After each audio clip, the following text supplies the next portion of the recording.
Lettre aux Éphésiens, Éphésiens chapitre 1. Moi, Paul, je suis apôtre du Christ Jésus parce que Dieu l'a voulu. J'écris à ceux qui appartiennent à Dieu, qui se trouvent à Éphèse et qui croient au Christ Jésus. Que Dieu notre Père et le Seigneur Jésus-Christ vous bénissent et vous donnent la paix. Louange à Dieu, le Père de notre Seigneur Jésus-Christ. En effet, il nous a bénis dans le Christ en nous communiquant les dons de son Esprit qui viennent du ciel. Avant la création du monde, Dieu nous a choisis dans le Christ pour que nous soyons saints et sans défaut devant ses yeux. Dieu nous aime et, depuis toujours, il a voulu que nous devenions ses fils par Jésus-Christ. Il a voulu cela dans sa bonté. Alors, chantons la gloire de Dieu pour la grandeur de ses bienfaits. Il nous les donne généreusement par son Fils très aimé. Dans le Christ, par son sang, nous sommes libérés du mal et nos péchés sont pardonnés, tellement la bonté de Dieu est grande. Oui, Dieu nous a couverts de ses bienfaits. Il nous a donné toute la sagesse et l'intelligence. Il nous a fait connaître son mystère, c'est-à-dire ce que, dans sa bonté, il voulait faire dans le Christ depuis toujours. Ce projet, Dieu voulait le réaliser au temps choisi par lui.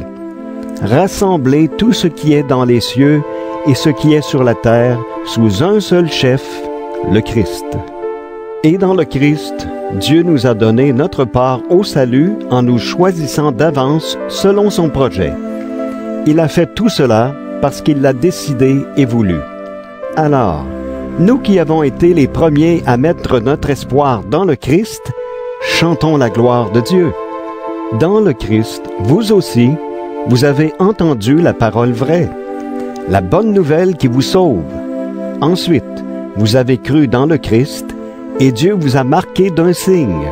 Cette marque, c'est l'Esprit Saint qu'il a promis. Cet Esprit est la première part des biens que nous allons recevoir de Dieu. Nous les posséderons quand nous serons entièrement libérés du mal.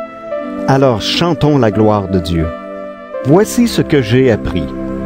Vous croyez au Seigneur Jésus et vous aimez tous ceux qui lui appartiennent. C'est pourquoi, depuis que je sais cela, je dis vos noms quand je prie, et sans cesse je remercie Dieu à cause de vous. Je demande au Dieu de notre Seigneur Jésus-Christ, le Père rempli de gloire, de vous donner la sagesse.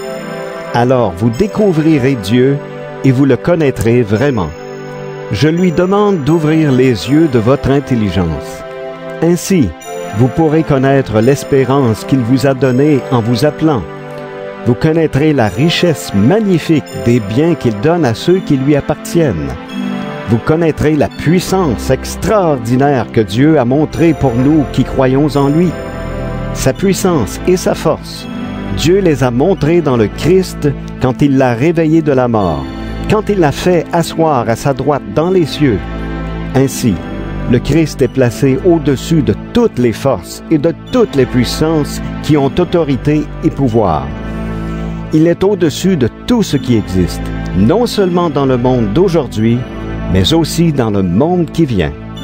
Oui, Dieu a tout mis sous les pieds du Christ. Il a mis le Christ au-dessus de tout et il l'a donné comme tête à l'Église. L'Église est le corps du Christ. En elle, le Christ est totalement présent, lui en qui Dieu habite totalement.